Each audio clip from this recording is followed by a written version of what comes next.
10 மினிட்ஸில் ஈஸியாக செஞ்சிடலாம். 15 டேஸ்க்கும் நீங்கள் வெளியில் வச்சு ஸ்டோர் பண்ணிக்கலாம். தினமும் ஒன்றாவது கண்டிப்பாக சாப்பிடணும். இப்போ இருக்க காலகட்டத்தில் நம்ம என்னதான் ஹெல்த்தியாக சாப்பிட்டாலும் நம்ம ஹெல்த்தியாக இருக்கோமா? கிடையாது. கொஞ்சமாவது வீக் ஆயிரும். கண்டிப்பாக இந்த புரோட்டீன் லட்டை ஒன்றாவது டெய்லி எடுத்துக்கோங்க. பாதாம், கேஷ்யூ, வால்நட் இந்த 3 நட்ஸுமே ஈக்குவலாக 1/4 கப் அளவுக்கு எடுத்துக்கோங்க. மிதமான சூட்டில் லைட்டாக கலர் சேஞ்ச் ஆகிற அளவுக்கு வறுத்துக்கிட்டால் போதும்.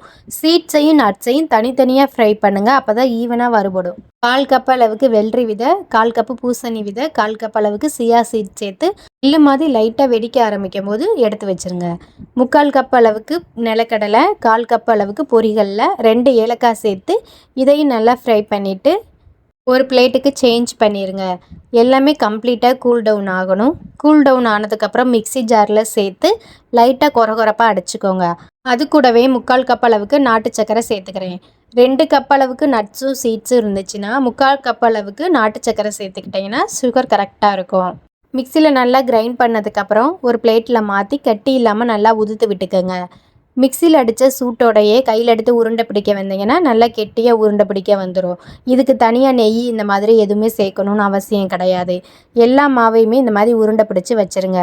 ஒரு ஏர்டைன் பாக்ஸில் போட்டு 15 டேஸ் நீங்கள் வெளியிலே வச்சு ஸ்டோர் பண்ணி சாப்பிட்லாம்.